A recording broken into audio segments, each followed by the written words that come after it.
Hello and welcome to Jedi and the Mailman, show where two old friends aim to deliver the best Star Wars talk in the galaxy. I'm Mike the Mailman, that's Jimmy the Jedi, and we are here once again in the Mailman's house delivering the goods. We're going to see if it works on Instagram. Apparently, Instagram is being grumpy. Yeah, what do you expect? So, I'll sit like. Yeah. So, how's your week, Mike? Awful. Yeah? Awful. Yes. Yeah. I've been having the worst summer imaginable. I don't really want to go into it because this is supposed to be a place for positivity. It's my escape from things. But yeah, it's just been one bad thing after another. This summer's not quite going my way. But we're here tonight to have a good time, talk about some Star Wars stuff. And so I guess we're kind of picking up where the ETF show left off today. Yes. So, kind of delving into our opinions of the topic and going a little deeper maybe. And, yes, because originally this was my topic idea. Mm-hmm. And then we went to do it like 3 weeks ago. And we had like awesome fan response, but it kind of got morphed into what the fans wanted, which is, what the listeners and the viewers. So I thought that was pretty cool. We got Tahoe in the house. And then, of course, I was glamping. Not camping, folks. I was glamping. These places were ridiculous. I mean, just out of this world. Except for the internet. Posh, except for the internet. But it had internet. Yeah. So that was impressive. It just, when you hit record on this thing, sometimes things go sideways. And, but anyways, oh yeah, so I didn't get to do it then. Yeah. So I was like, oh my gosh. And then Mike and I had a topic, and I was like, you know what? I really want to talk about this. So it's going to be a Jimmy heavy show, folks. So hopefully I have something to offer. I want to scold Jack and Charlie for not knowing. If you don't know your history, you're doomed to repeat it. Mm-hmm. Although, as a history teacher, I will tell you that that's actually not people say it all the time, but it's not really true because our country and most countries prove that we know our history and we just keep repeating it. I could talk about elections and things in the 1920s and the 1820s. You wouldn't even know which year I'm talking about. Yeah. So all kinds of craziness. But anyway, so I've scolded those two. They've got their demerits, and we'll come back strong next week of all their of us together after they're ungrounded. So, but yeah. And the topic this week is going to be, what changes do the Jedi Order need to do? Because we've been threatening since we started the show to do a show about the Jedi are their own worst enemies. Like they kind of get in their own way, things like that. And but tonight we're going to kind of focus on, like, if we get a Rey movie and we get a Rey trilogy and we get this new Jedi Order, because they got to do something, right? Right. I mean, we hope. We hope that they do something. Bad news, but I mean, they keep postponing and stuff like that. But I mean, hopefully they're doing it for the right reasons. Mm-hmm. But what do the Jedi need to do? What should they do? Do they need to do anything? So hopefully tonight you guys can help us. I'll be flipping back and forth. I'll try to flip back and forth through Instagram. I will warn you, if you're on Instagram, as we're loading up, our streaming service said that there's some issues going on with Instagram. There's always some lag there. Anyway, there's always like a 10-second lag there anyway. So we'll do our best. We have 5 questions we're going to dive into. And again, Charlie and Jack talked about this. That came out today. And you should listen to them. They had a really great conversation about it. Some really good news, some good Force encounters, especially Charlie. She's diving into Mando season 3, but it was a really good episode. It's been a while since I've actually listened to one of our episodes. Usually I listen to it when I'm editing it. Yeah. And I didn't edit this one, so I listened to it, and it's pretty fun. So 2 thumbs up for Jack and Charlie for knocking it out of the park. And we're going to hear this because, I don't know, I want to talk about this. Yeah. So what do you think we dive into it? Let's get into it. All right. So, and we want to hear what everyone else thinks. So our first question is going to be, do the Jedi need to change any of the Jedi codes? And the Jedi codes that we got from Wikipedia, the Star Wars Bible says, there is no emotion, there is peace. There is no ignorance, there is knowledge. There is no passion, there is serenity. There is no chaos, there is harmony. There is no death, there is the Force. So, pretty heavy stuff there. Do they need to change any of those Jedi codes? No emotion. There's peace. Isn't peace isn't that kind of an emotion? I would think, like a calming sense. I don't know. So It really sounds like a whole bunch of mumbo jumbo to me, honestly. Like it's a whole bunch of stuff that really says nothing. So you can, when you have a code like that, that's just kind of vague. I don't know that it's really a driving force for your organization or your credo. You know what I mean? Like there's some real positive things in what it says, but it's really, it's like anything in religion. It's like, here's this poetic verse, interpret it how you will. And that's Yeah. sort of what that is, just kind of, yeah. I mean, you could rewrite it. You could keep it the same. I don't think it would matter in the least, honestly. I just think pretending, I feel like they pretend that they're something that they're not. That's kind of where I wanted to dive into this too. And, like, I don't know, like pound on religion, but, like certain people, on a Sunday will act a certain way. And then the other 6 days a week, they're a different way. Yeah. You say all the right things. Or they just never act that way. They just talk about it. Yeah. So, and their actions never reflect it. And I just don't think, like, realistically, like if you were really a Jedi Order, nobody's perfect. No. And they act like they should be. Right. I mean, I get it. Like you want to be the best version of yourself, but it's impossible, I think, to never make a mistake. And then, we learned a lot in the High Republic. Like they forgive a lot of things, but they're really hard on themselves. And I think it makes it worse because it's like Irish Catholic guilt. Yeah. Like it's just crushing guilt. So yeah. It's one thing to aspire to greatness, but to act as if, all the time, like to cover up your foibles and pretend that you're more than you are. I think you're right. Just writing a code that's accepting of humanity, like how humans really are. We want to not dismiss all of our emotions, but work through our emotions. Not let our emotions control us so much. But there's no just cutting out emotion. It's impossible. Second one, there is no ignorance, there is knowledge. I like that one. It kind of reminds me of Ted Lasso. Be curious, not judgmental. Like find out why. Yeah, I think that's a good one. I think that's kind of what that says. There is no ignorance, there is knowledge. Like find out what's going on. Like I do like that one. I don't know what else there is to say about that. Like learning is a lifetime thing. Like it never stops. Yeah, and that is key to the Jedi. I mean, you think of Jedi and you think of the the laser sword and the using the Force and flips and that, all the combative stuff. But when you get down to the core of what a Jedi is, they're constantly seeking knowledge. They're constantly trying to improve. So yeah, I don't see any problem with that bit of the code. Yeah, and I think like they always live longer lives. I mean, typically once they get things end up poorly for them, but they live long lives and that experience. I think. I mean, we learn.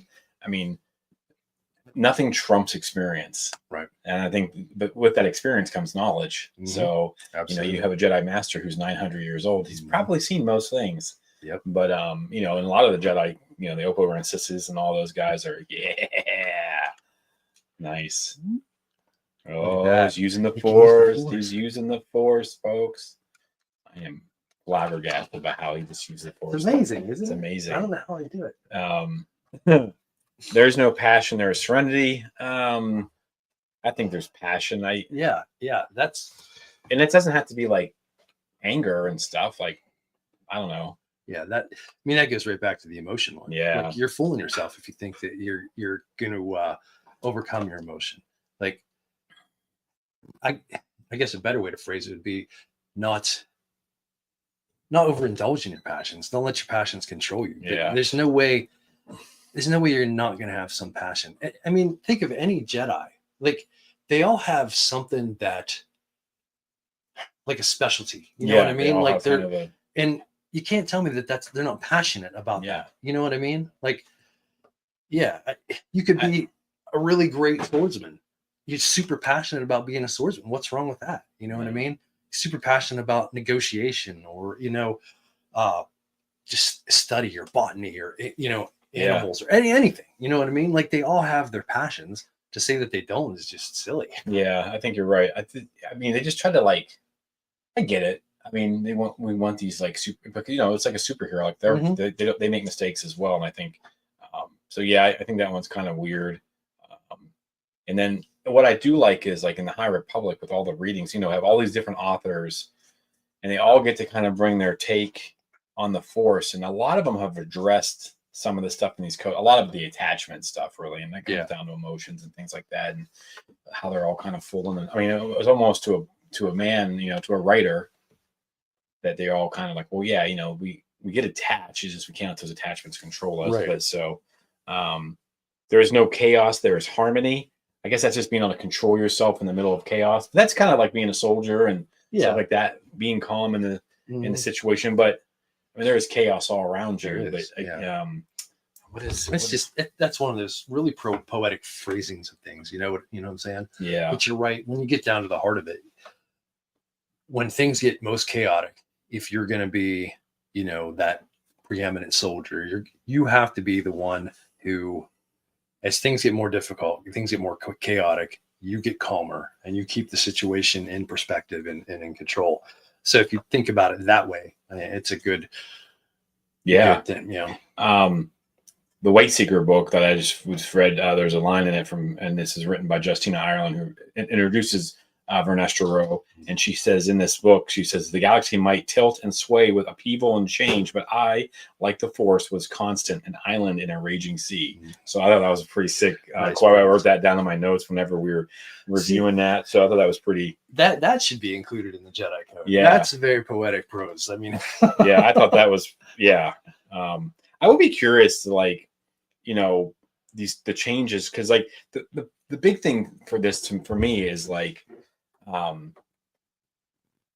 what will Lucasfilm and the writers, the story group, Dave Filoni, Jon Favreau, everyone who's kind of in charge, are they going to make some changes? You know what I mean? Because that's kind of what this is about. Like, what are they going to do to change the Jedi Order? And like, we're talking about it like it's a real thing. Yeah. But in these movies, like you sit and you suspend our beliefs and like, yeah, we love the Jedi. Like I kind of, like that quote is like, I think that's pretty, that was pretty awesome. Yeah. So, and then the last one, there is no death, there is the Force. I mean, we see that, it's weird that they say that. I get it. Everything's connected to the living force, the cosmic force, which I'm not really sure I understand the difference between the two that well. I'm not a philosopher by nature. But, it's not until Qui-Gon Jinn and the Phantom Menace, and that's 25,000 years of Jedi. Right. Until they realize they still can communicate. So like, you become part of the Force, but they have no idea, like afterlife, the whole concept when we argue what's after this. And if you're religious, you believe one thing. If you're not, a lot of people believe that, reincarnation. There's so many different versions of things. There's always the off chance that some Jedi along the way did discover that too, but that knowledge was lost. Cause like you said, 25,000 years, that's a long time. That's a really good point. Actually, that's a really good point. I never even thought about that, but I mean, that makes sense because they lose things when people burning the Jedi text or stealing stuff. So I mean, especially in the earlier times, and as vast as the galaxy is, and communication between different planets and whatnot weren't as fluid, and you didn't have the hyperspace lanes and stuff like that. So knowledge could easily. I think lost. Tahu knocked this one out of the park. He says the last one should be "There is no death, there is explore the Force." That's right. I think definitely needs to be we might have to put that on a t-shirt. I think that's pretty sick. Yes. So Tahu, thanks for that one, buddy. I think that's a t-shirt worthy quote right there. That's a good line too. If Tahu ever gets around to writing our theme song. There you go. Yeah. So all right. So there's that one. Any other thing you can think of? Do they need the code? Do they need some rules, right? You gotta have rules. You gotta have some rules, I suppose. But I like to think about it too, like I mean, we'll get into it a little bit later, but when you get down to the core of it, what is a Jedi? Is the Jedi these codes? I don't think so. Like, there's certain things they aspire to. There's certain things that they attain. There's certain, what I mean? There's rules and regulations, but when it's all stripped away, you still have people that are Jedi like. Like you think about in Skeleton Crew. When KB calls Wynn a Jedi, just the way that he's acting, that's being a Jedi. Yes, that's kind of like when we always talk about Ahsoka. Like, I am no Jedi, but she's like she's the best Jedi. So, Yeah, and then you have like Yord and Acolyte, who's just like pompous and Yeah. like, look at my perfect cape, Uh-huh. you know. So I mean, he's no better than Maybe- Krennic walking in there. So Maybe there's a capital J Jedi. And it's just lowercase Jedi. You know what I mean? that's good. All right, so that's number one. Number two, here we go. Oh, first, before we go any further, I want to wish Sid Yes. a happy birthday. Sid. So I know Should we it's. sing? No, I don't think we definitely should. shouldn't. Actually, it's no longer her birthday, but Well, it hey, different time zone. different time maybe, zone. you If know? you were here, it would still be your birthday, Yeah. Sid. So happy birthday. And we don't know what time she was born. That's Your true. birthday is 24 hours from the time you're born till, you know what I mean? So it'd be midnight, right? Because there's 6 hours, something like that. Something like 5 that, hours. yeah. So Yeah. so Whatever. regardless. Happy birthday, happy Sid. birthday, Sid. I hope you had a great day. Sounds like you did. So maybe someday we'll get to have a brewski and celebrate. But next one is, do the Jedi stop listening to the Republic? Mm-hmm. And Charlie brought up a really good point. And she kind of nails, with our governments and things like that. When we left the British Empire, sorry guys, we had the whole separation of church and state, which I teach my kids is you can't really separate if you have faith, you can't separate it from anything. Yeah. But the idea is, you're not supposed to, they don't want the churches to have that kind of power to rival that. But then in God we trust, and one nation under God. Yep. And it's getting a little bit more complicated because we got more religions and things like that. Yep. But that's kind of what it makes me think of real world. I don't want to get too like real world politics or anything like that. But we see in the High Republic, which I think people brought up and they talked about, and then Charlie brought up, separation of church and state, and it'll kind of bring up some stuff later about how they do things. But what do they do? Like, how does an order? We see this in like Superman, and I'm assuming this is part of Super. Like in the last Superman with Henry Cavill, yeah, they're like, we're going to arrest you, and he's like, okay, he let them arrest him. What I mean, he doesn't have to do that. So I'm working for you. I'm American. I'm a human or whatever. Like, what are the Jedi like? I mean, you would have to be a little bit fearful of them, right? Because they could technically do anything they wanted, and no one's going to stop them. Yeah, you have to think of them as superheroes. Like so many of the superhero movies, and especially like the series The Boys, really delves into what do you do with these superheroes? Like they could see, like, if they decided to, they could wipe humanity off the face of the earth. Yeah. So you have to have some fear and respect of that, but at the same time, you can't let it run rampant. And then and you can't just live your life in fear of it either. Like you have to come to some accord at some point. Yeah. And to me, you're right. It's got to be that separation of church and state. The Jedi and the Republic should not necessarily work hand in hand. The Jedi should not be a branch of the government. Yeah, the Jedi should just be this. Obviously, if they have a good government, they should work with it to right wrongs and things like that. Just like you would, a good person who is having trouble, you help them out. Yeah. But someone who's doing evil, you don't, or you fight against that. And it's the same thing with governments. Governments can be good, governments can be bad. So I think the Jedi hold themselves above that. They're aspiring for this ideal that you're never going to attain, but that's what they're working towards, is that ideal. They're trying to be a more perfect organization, a more perfect people. So yeah, I think there's got to be some separation. I think the Jedi, you almost have to, they have to put forth the fact that they are good. You know what I mean? Yeah. Like they got to battle against people like Palpatine who tried to smear them, make them look bad and whatnot. The Jedi need to be strong enough and not so organizationally stuck in their ways. They need to, like I said, aspire for better, and people should look to them and see that they are the good. And if people don't see that, then they're doing something wrong. Yeah, they have, what I mean? Yeah. Oh, I get it. Like every book we've read and everything we've seen, we don't get a ton of that in the movies, like, because we see what Palpatine does and how he hoodwinks them a little bit.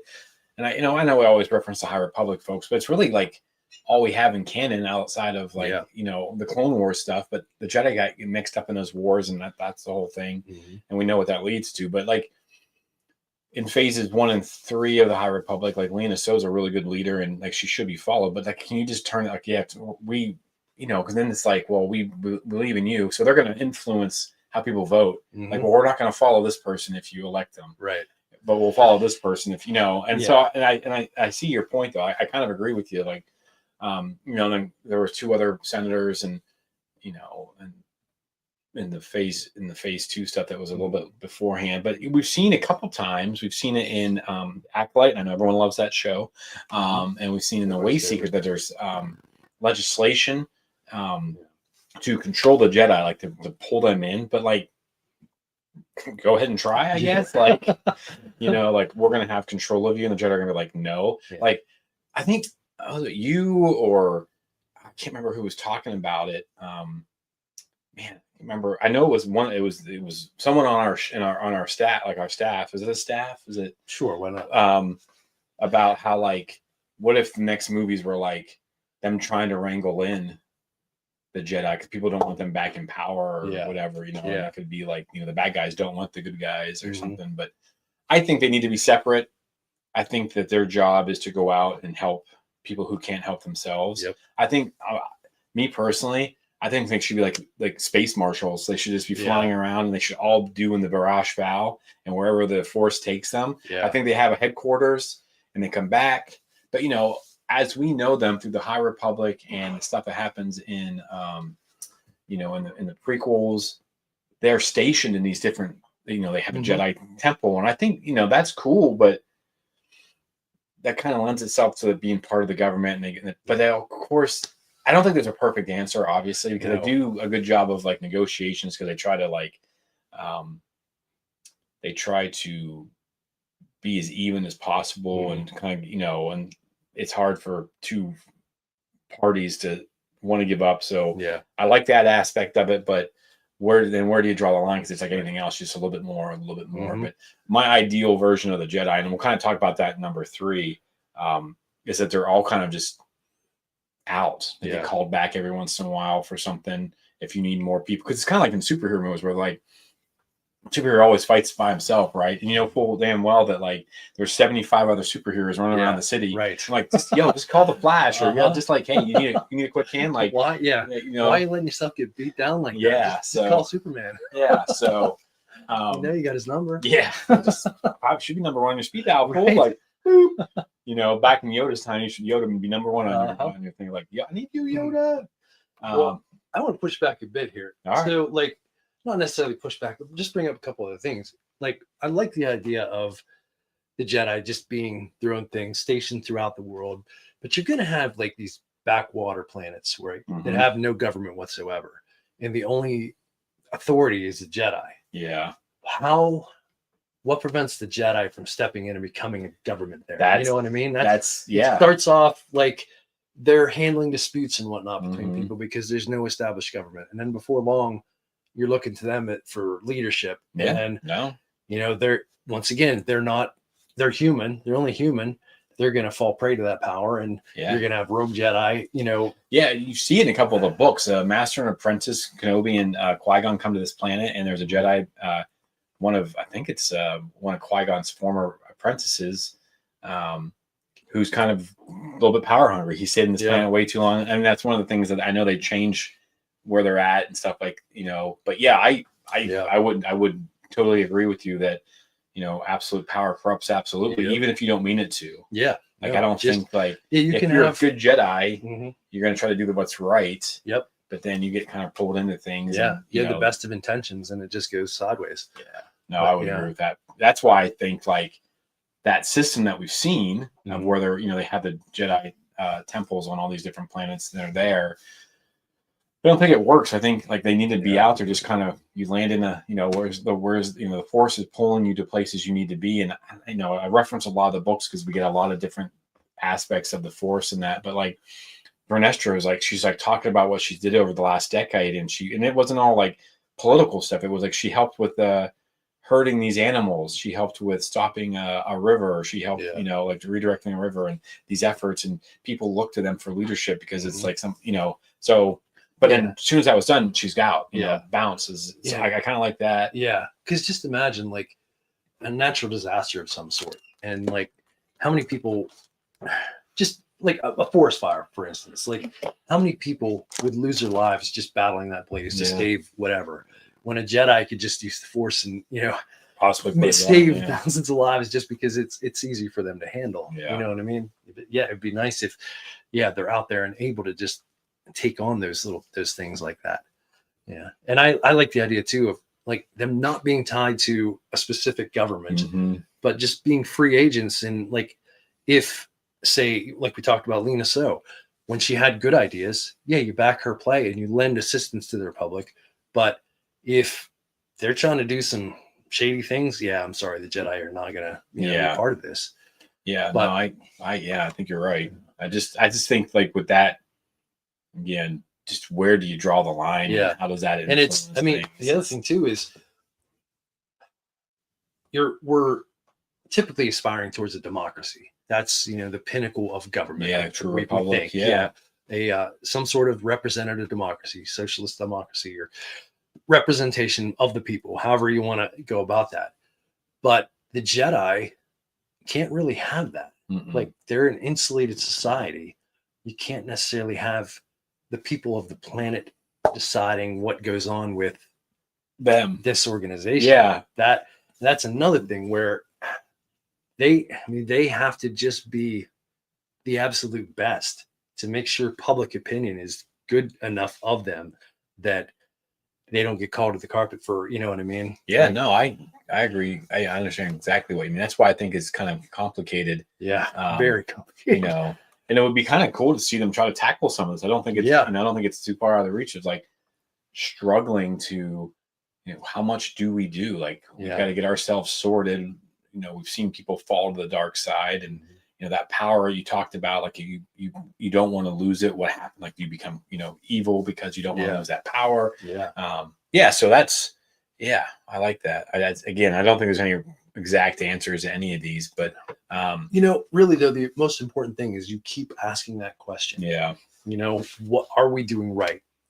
I think as long as you're asking that question as an organization, as a group, you're constantly examining what you're doing and questioning, is this the right thing? And always looking to do better. I think maybe there is no real answer. It's just you're constantly aspiring towards better. And that's well enough. I mean, what more could you ask? It's no one's ever going to, not everyone's always going to be happy. Like, you can't make everyone happy. So there's always going to be a losing side to a debate. And I think you have to try to help the most people. And that could go down the whole Star Trek, is the one worth the many kind of thing, Spock and Captain Kirk. But this is a Star Wars podcast, so we'll stick to Star Wars. But do the Jedi need another army? No, I don't think so. I think they should be out there. I mean, that's where I kind of tried to transition with that point was they should just be out there doing what they can do. If they have an army, they're all of a sudden they are a government. They're more than this group of good people. Like, you have an army, you're planning to conquer typically. Like, granted, yes, an army is sometimes for protection, and we often say that we have a standing army to make sure that nobody else, it's a flex of your power to make sure that you stay safe. But when you have an army, you're tempted to use it. I mean, you think back to the first Gulf War, like, there was almost no reason for us to do what we did there. We just had all these fancy new toys and we couldn't let them sit on the shelf. We had to go test them out. So, and that's just one example of throughout history where we've done that. Armies develop new, like when the cannons got developed, we wanted to push those things out there and see what they could do. When we developed the nuclear bomb, we had to go check to see how that, that worked out. You constantly want to, if you have a military, you have military might, you have new toys and whatnot, you're going to want to test them out. And that's, to me, that's not what the Jedi are about at all. Like, they should not be going out and conquering and things like that. If an army is required, it should be from the representative government and not from this, like we just said, the Jedi can't be a democratic representative organization necessarily. It's very insulated. You have to have certain things to be a Jedi. So yeah, I mean, they can help out with the Republic, but yeah, they can't have their own army. That's just crazy. Are we considered part of the Jedi army? Us? Oh yeah, absolutely. Yeah, I wonder, like the people, like I mean, do they just use the people that are there to solve the problem? Yeah, Like, I mean, kind of lead how those many? people. Yeah, I mean, Kind of like during Tales of the Jedi, the very first one, yeah, where like that kid's being kidnapped, mhm, and so instead of they get there to release him, but they're like, oh crap, bad things are happening here, so we're going to help these people against this army. mhm, So yeah, yeah, I think Tahu. I think yeah, yeah, yeah. I mean, they're almost like what do we call it when we send our expeditionary forces in, or our troops to go in as advisors. yeah, It's almost the same thing with the Jedi. Like if there's some sort of war going on a planet, and they know one side is obviously the right side, back that play, they don't need to bring in clones or a Jedi yeah, army or something like that. It's up. I mean, honestly, we saw this in bringing it back to real life again in the most recent wars in Afghanistan and Iraq. We went in there and tried to liberate those countries. Those people did not stand up to their leadership. We went in there and tried to do it for them, yeah, and we weren't enmeshed with them. They didn't have the stakes, like you have to be invested mm, for that sort of thing to work. yeah, So for the Jedi to just come in with a big ass army and take out the bad guys, then the group that wins there didn't really win anything. mm-mm. They're not ready, they're not prepared to handle the responsibility that they're getting, because okay, here's the planet's yours now. Yeah, You have to, to me, you have to fight for something. You have to be the one who puts it on the line, that stands up, does the work, to reap those rewards. That's how you prepare yourself to lead a government. yeah. You know? Well, I mean, our revolution. Yeah, exactly. Sorry, guys. Sorry, Jack. To all our friends over there. Listen, it only lasted for 250 years. Yeah, If so we make it to 250, so yeah, well, we have one more year. Well, half a year, so we'll see. No promises, folks. But Nope. yeah, I think army thing is a bad idea. yeah. You go in there, you fight. Shouldn't be fighting against the Jedi. You should be like negotiating. But Mhm. if it comes to that, then, like I said, like using Tales of the Empire or Tales of Mhm. the Jedi as an example, like you figure it out, and that's what they're there for. That's why Yeah. I like that there are no ignorance, there's knowledge. Like you need to get in there and Mhm. find out what's going on, Yep. and then help solve it. So Yeah. Too often we rush into situations and don't know the full scope of what's going on, and we just ruin things. So yeah. All right, number 4. Do the Jedi change their recruitment policy? Now, this is a big one for me because this was a topic I wanted to broach, and again, it comes from the book. If you're not reading the books, folks, like you miss out on a ton of stuff because there's a lot of cool things. And there's a scene, I don't want to give too much of it away, but in Wayseeker, and it's kind of like Broom Boy scene, Mhm. right, where Vernestra is looking for somebody, and she asks this kid. And she's like, "Do you know what I am?" And she like lifts this rock in her hand to show like, "Hey, I'm a Jedi." And then the kid goes and pulls the rock using the Force like away from her. It's something similar to that. Yeah. It's been. I mean, I've already read a full other book since Yeah. then. So, Are you you know, done with the? yeah, Really? yeah, I couldn't help myself. I was 3 chapters flying in. through it.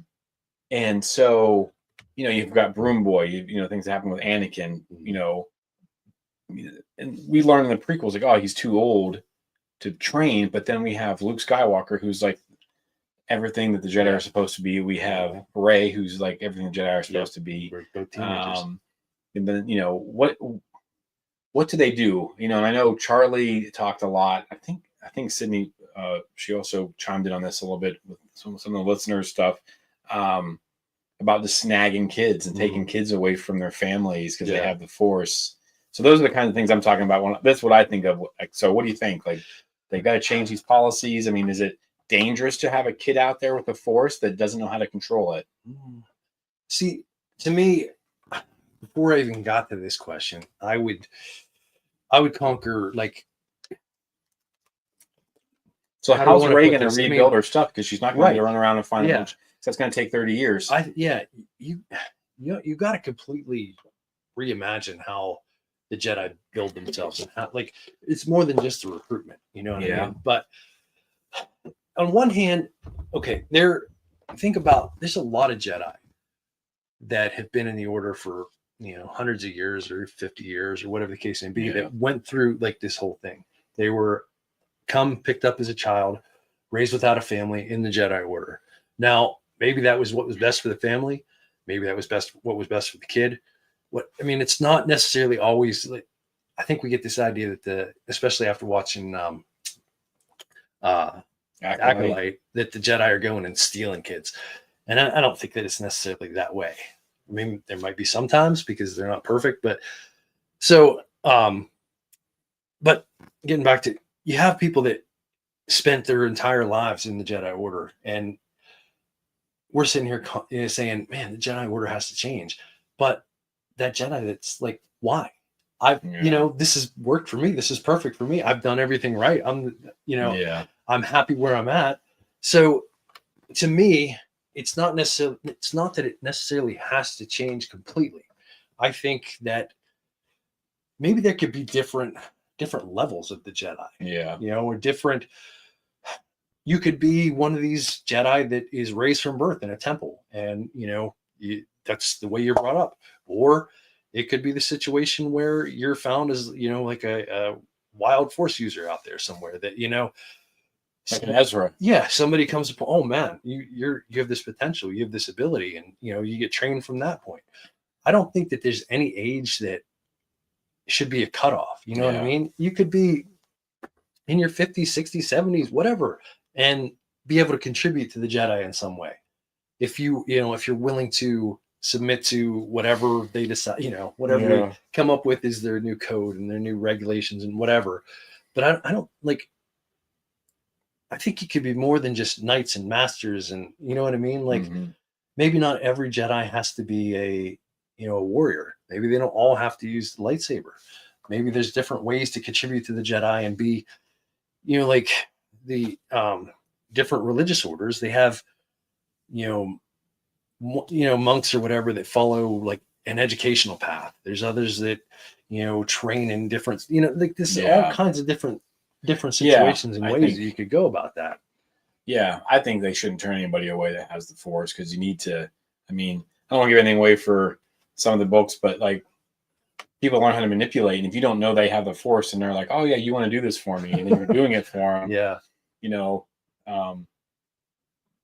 Like I said, I don't want to give too much away for people who haven't read certain phases and things like that yet. But yeah, I think like you should bring people in, give them a chance. Because I mean, this kid's like, in that book, the kid's like a street urchin, and you got Ezra, and those all turn out good. I mean, I know Ezra balances a little bit with the dark side after Kanan and stuff like that, but he has lost his master, and he's just in a situation when there's no one else to really lead him except for Hera, and she doesn't necessarily. She's a great mother. She doesn't understand the side of the Force, kind of stuff, and the pressures that come with being a Jedi. But yeah, I mean, I think you're pretty much, if you can help the Jedi, and like you said earlier, like, is being a Jedi having the Force, or is it being whim and doing the right thing, helping people, or someone like Sabine, who might have the Force a little bit, or there's been other characters like that too. That how much access to the Force do you have to be a Jedi?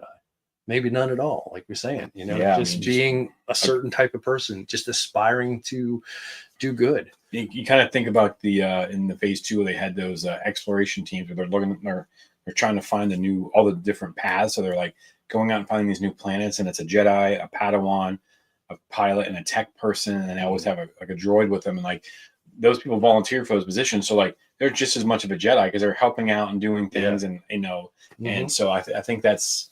I mean, maybe that's how you kind of restructure things. Like, you're willing to like live your life for other people, because that's kind of what the Jedi do. Like, they always, a lot of times, they're the light in the darkness. Yeah, and I guess kind of the reasoning for the Jedi wanting to start, get the kids from the youngest age and get them into the temple. I guess that's kind of so they can control their development or whatever, and make sure they don't go down the dark path. But if you have enough Jedi out there doing the work, they're going to come across, like you said about, somebody using the Force to just compel people to do things for them.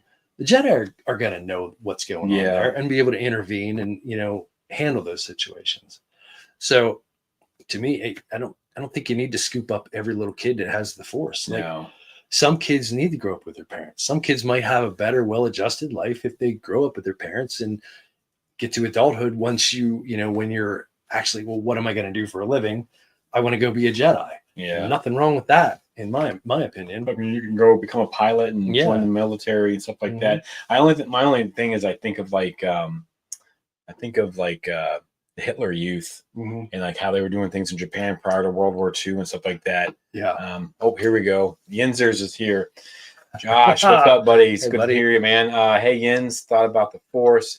It's at work in everyone. And all it takes to be the light side, not necessarily a Jedi, is to make the selfless, compassionate choice whenever possible. Yeah, I think you nailed it, Josh. I think that's what it is to be a Jedi. And we've seen, like, Mike brought up Wim and things like that. Like, Ahsoka, I'm not a Jedi, but I'm going to do what's right for everybody around him. Yeah. Right. You're just on the light side. Yep. Yeah. Yep. So, yeah, I think that's fundamentally, like, being a Jedi is like, there's the Temple of the Jedi Order down in Texas, and it's an actually, like, you and I've talked about this off air quite a bit. Yeah. Kind of want to do it just so I can say I'm a Jedi, but I don't feel like that's the right reason to do it. But like, it's just it's a way of life, like living a good life. And I guess it's up to you to decide what that is. I mean, I don't know. So, but yeah, I like that, Josh. Yeah. Very cool. So, but yeah, I think they need to change things. And because, if you only know the Jedi Order, you don't know if it's right or wrong, because you just kind of get blinded by it. That's why I brought up Hitler. You like, you get that mob. If you're just being told the same thing, like, I don't want to get political, but like, there's so many school boards around the country, and especially in my hometown, like in town I work in, I no longer work in, but they think that we're like brainwashing these kids. I know. I'm like, like, we would have to have every single teacher teaching the same thing, same concepts. And like, we could easily manipulate. It's like kids that grow up in like a cult or something like that. They think certain things are true that are just insane. Yeah. But it's like, and I bring up like Dave Chappelle's blind racist guy. Yeah. I've always been back to that skit where, like, he's raised from being a blind child, that he's a white supremacist, and then they kind of find out, so how that turns out. We talked about this earlier though too. It's the same thing in the real world with us. Like, if all you do is watch Fox News, you think some weird things, and it's the same thing if all you do is watch MSNBC. Like, both sides. You think some weird things. You take that as real news because you don't know any better. You know what I mean? Like, if that's all you're fed, and especially if that's all you're, like you're saying with the Hitler Youth and with, the Jedi, if that's all you're fed from the time you're born, you don't know anything outside of it. So how do you know? How do you question it? I think that's why the Barash vow is so important. So like for Nestra and these other Jedi, like Porter always does it, and they go out and they experience the world. And I think, I believe the book is being well received, the Way Secret book, but I don't know if it's being received well enough as far as like what it says about the Jedi Order. Because like, you go out there and you get that life experience and you see how the rest of the people live, and like, oh, I do have it pretty good here in the Jedi Order, but there's people out here that need my help, or hey, like, we're not doing this right because we're not getting to these people. So I think there's a lot to be said for that. Bringing in more diversity is always a good thing. A different point of view never hurts. Yeah. All right. And here comes the last one. Does the Jedi training need to change? We don't have a ton to go on with this. We haven't seen a ton. Like, if you read the Rise of the Red Blade, there's some in that with Iz Katz. I think that's her name. I get my books, man. It's a lot. Yeah. I wish I could, you could read a book in 2 hours. I can watch a movie in 2 hours, but, we get some stuff there. We get some stuff in the Clone Wars. We've gotten stuff in the High Republic. Luke training on Dagobah. Yeah. We've seen that Rey's training, but none of it. You don't know. We're missing.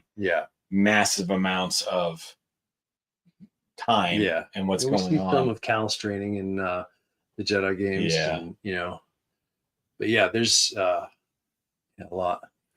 Josh also says, as a former political reporter, analyst, biased ideological views notwithstanding, cable news is the worst. Yeah. The decline in ratings for all linear TV pushes them towards sensational. Yep. Yeah, I mean, it's yellow journalism at its Yep. best. We teach our kids about it, and it's funny. Is like I'm like, it's clickbait. It's this, and you remember when news didn't have to make money? Like stations just reported the news as a service.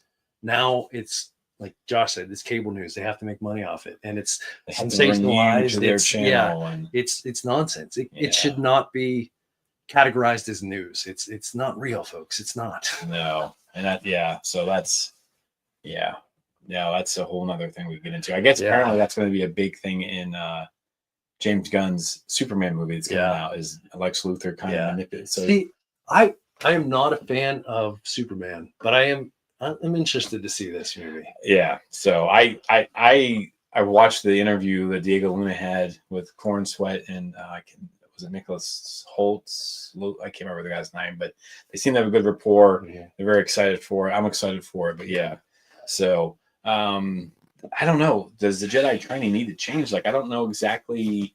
That stems through everything we've talked about. The code, the way of life, the influence. I mean, I think that all that they have a lifetime of training. It never stops for them. Yeah. The physical side of things. We've seen some really good stuff with like. Was it Jorah Malley? That trains Elzar for a while in the. Takes him out, and she's like in the ocean. And reteaching him about how to tap into the Force and stuff like that. And I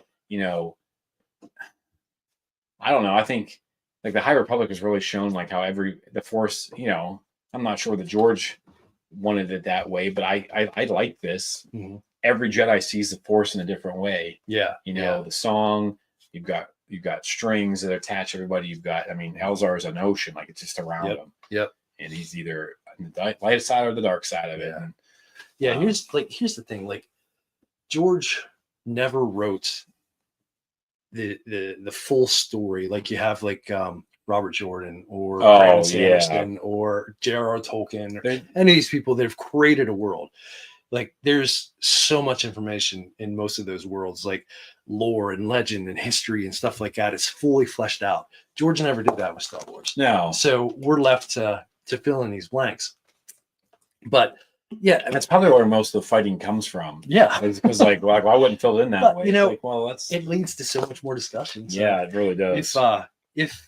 If it had all been spelled out, I don't think we wouldn't be doing as many shows. It wouldn't be as much fun if we had everything, spelled out for us in black and white. So, but to me, the Jedi training, like you're talking about, it's this all-encompassing thing. It's gonna cover so many different things. It'd be a lifelong sort of thing. And Superman rules. It's pretty good. If Anakin was good, So that's a good point, Josh. The fantasy is that someone that power. When we talked about that a little bit earlier. You have to like chooses to be good.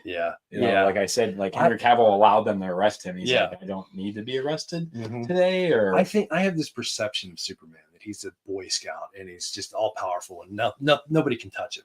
And I've since learned that there's different comics where he's got different power levels and he can be a more interesting character. So it's my lack of knowledge that I think enjoy Superman.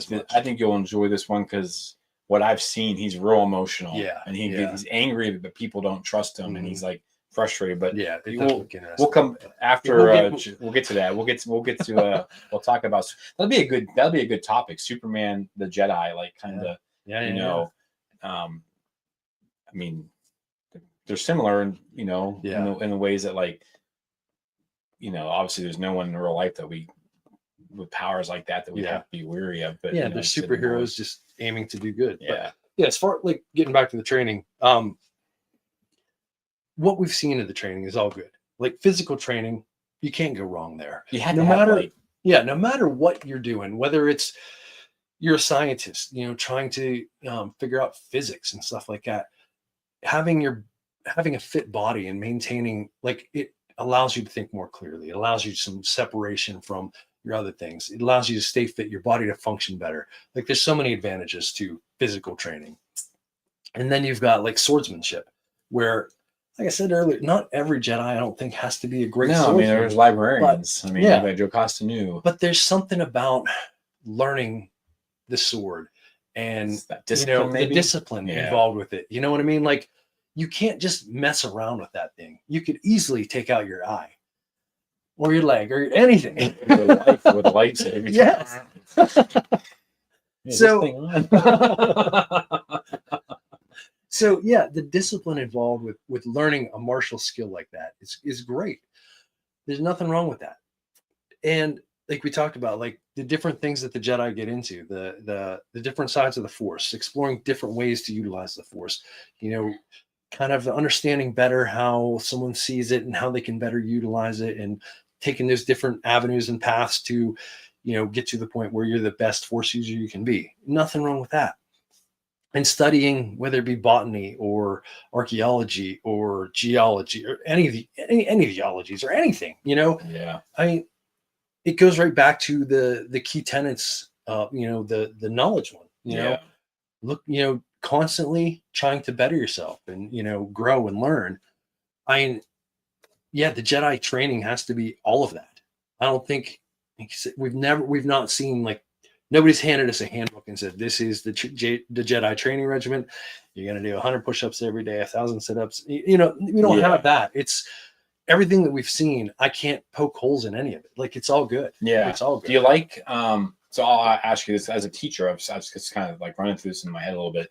So like, as they're young, they're in school, like they're in classes together. And we've seen this in books and some things. And, you get your cohort and they compete with each other, and they're learning to be humble in these experiences and stuff like that. And then as they get older, and it varies for every Jedi, every Padawan, every apprentice. Because like for Nestra, she's knighted by the time she's 15. But like, some people aren't knighted until they're like in their 20s.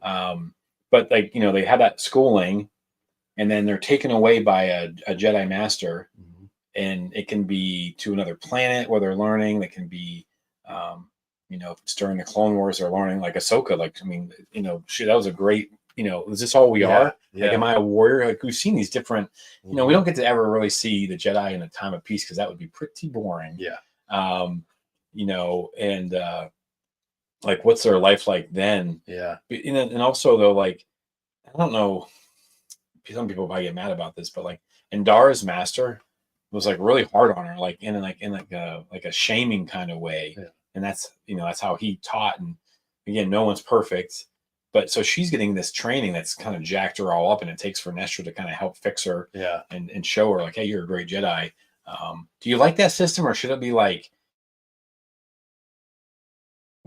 more like what we do, where like you're in school, you go to college, you find your path, like you were talking about. Okay, I want to focus here, but we're still going to be in a place where there's more than just one set of eyes on me. Yeah. And then you go out into the real world and you do a little apprenticeship or something. Like, do you think that's better, or do you think, because I'd argue that like I said, like that, like life experience, nothing trumps that. Yeah. But then if you have a master who's being an asshat, Yeah. which I don't think that happens very often. That's the first time I've really seen that. Yeah. And anything, I was kind of surprised by it in the book.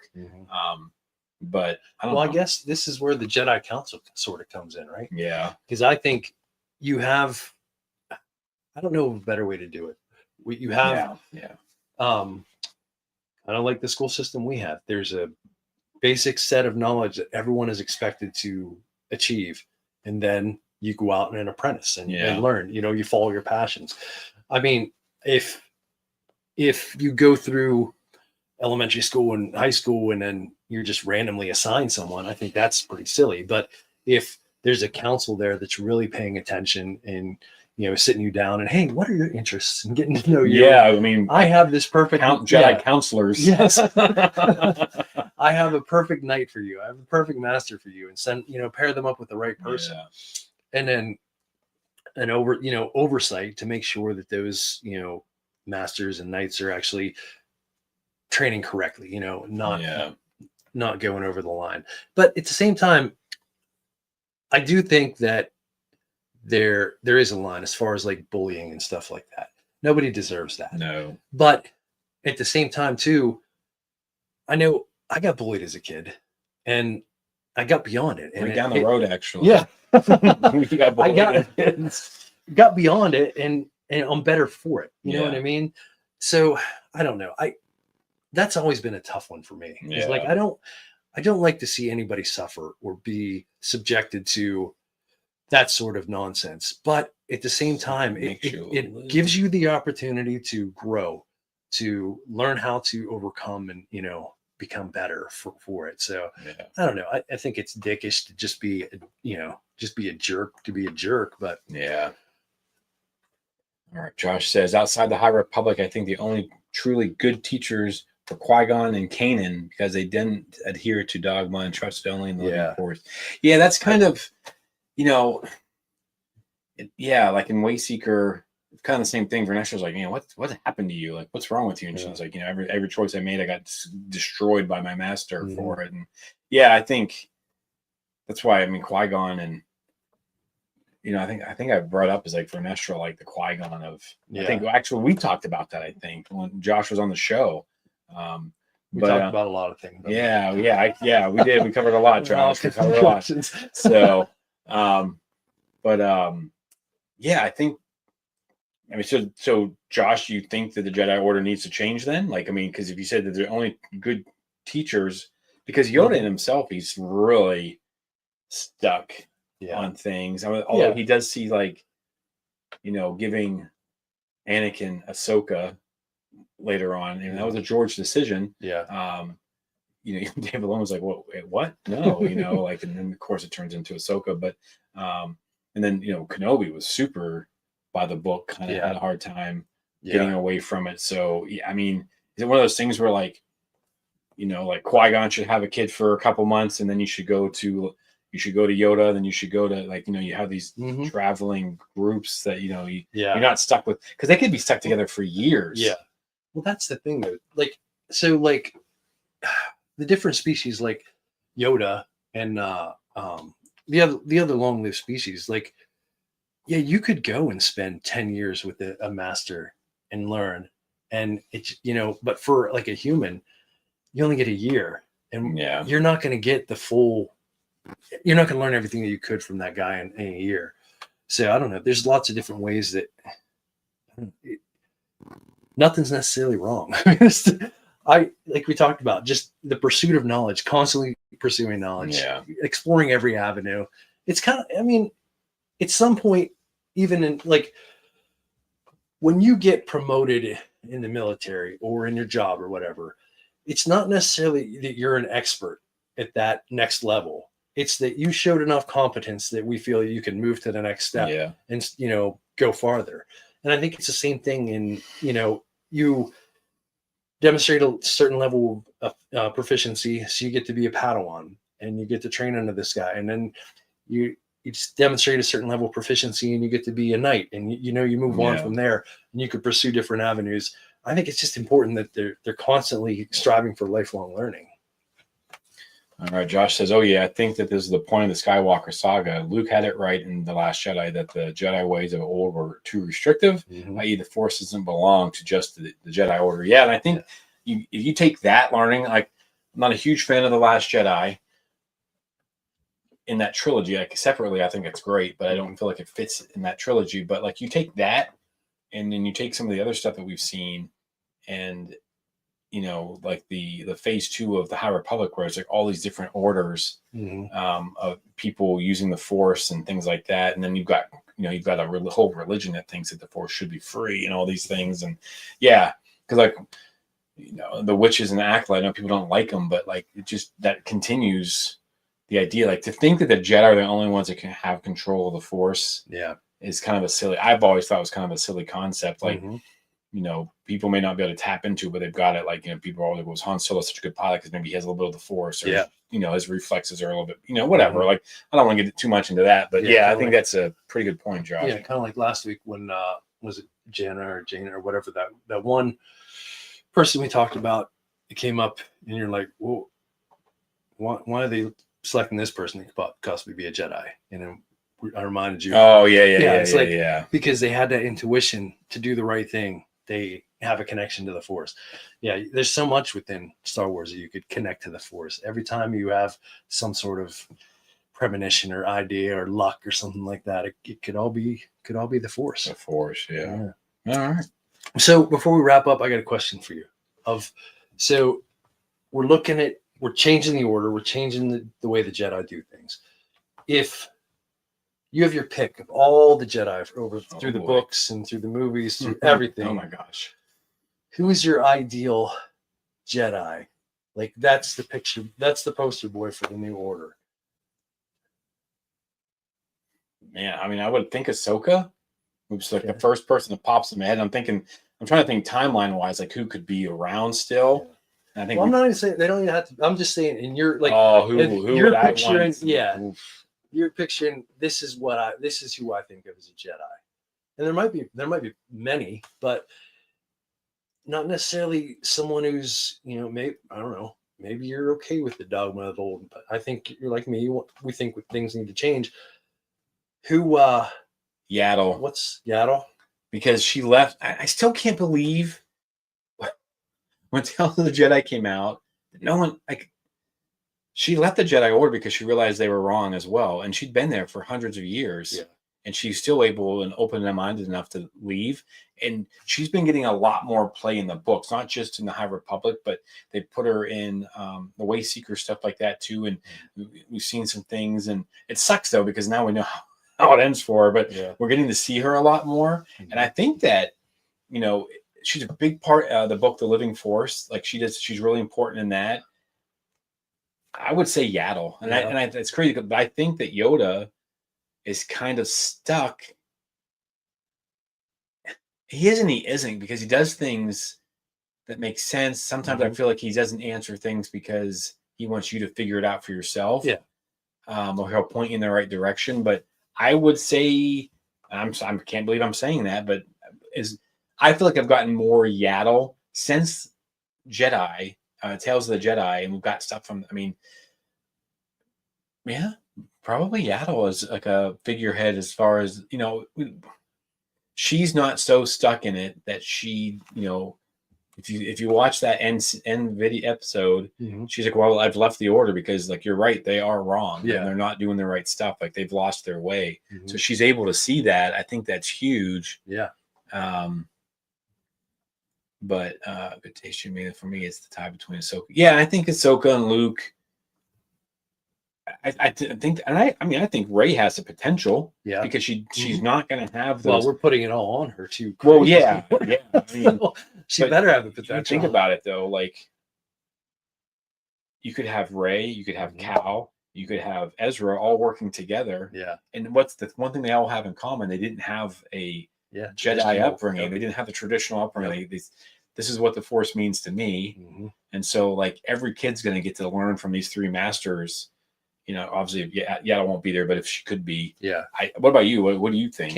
Kanan. Well, I don't even know why I asked, to be honest with you. Kanan. He's just. It's his self-doubt. He's just so human. Yeah, he's so human. Like, but he also didn't get the traditional. He had part of it, and then he got kind of taken away from him. He has that link to the past, but he's evolved. He's lived a life. He's lived outside of the Order, and just I don't know. It's so crazy that a cartoon just developed a character that fucking well. Like, I don't know. I love Kanan. Just his story, the way that he's, from not even wanting a Padawan at first and thinking, doubting himself, I can't train this boy, and to the very end and making the ultimate sacrifice at the end, and just like he's perfect Jedi. And he's a perfect Jedi because he's not perfect. Like he owns mistakes. He realizes he doesn't know enough, and like you do have Jedi who think they know everything. You got the Ki-Adi Mundis and the Mace Windus. Like pompous jerks. I know, and I love Samuel L. Jackson as an actor, but man, he makes me just everything I get it with Mace drives me nuts. Because he's just so pompous, and he just thinks like, I know this stuff. I'm a Jedi. That means I don't make any mistakes. But that's a great question. I'll have to, if I can remember, I'm going to ask Jack and Charlie that on Sunday when we record, like just a little tidbit. But that's weird to me because like Yaddle's a freaky looking Jedi in the movies, but they've given her so much, so little things. Expanded And on I think her like skills, Lydia yeah. Kang, when we interviewed her, Mhm. she said she'd love to write more Yaddle. Yeah. I remember that. So that tells you, because she got to write her a bunch in her book, and that Yaddle's whooping some Mhm. butt and just unleashing, and she's just as powerful. But I think like Yeah. again, I wrap my head around the fact that nobody. I mean, I rewatched that just not that long ago before I came back. I was like, wait, what? Yaddle left the Jedi Order? Yeah. Like yeah. Yep. So crazy, man. Let us know in the comments, like Mike said, that was a great question, Mike. Who would you want? Who is your ideal Jedi? Like, let us know. I want to wish my bros an awesome 4th of July. Thanks, buddy. Rugby weekend. All right, man. What's Jack call it? Traitors Day. Traitors and happy Treason Day, Treason Jack Day. will call it. So we'll be celebrating Treason Day on Friday. So thanks Tahu. Enjoy. Good luck. Yeah, buddy. Playing some rugby, and we know you'll love it. Yeah. Get after it, my man. Get after it. So, but yeah, folks, let us know in the comments, like, who is your ultimate Jedi? Like, who do you think represents a Jedi the best? Who would you want them leading the new Jedi Order if you had that opportunity? And there we go. All right. So we'll see you guys next week.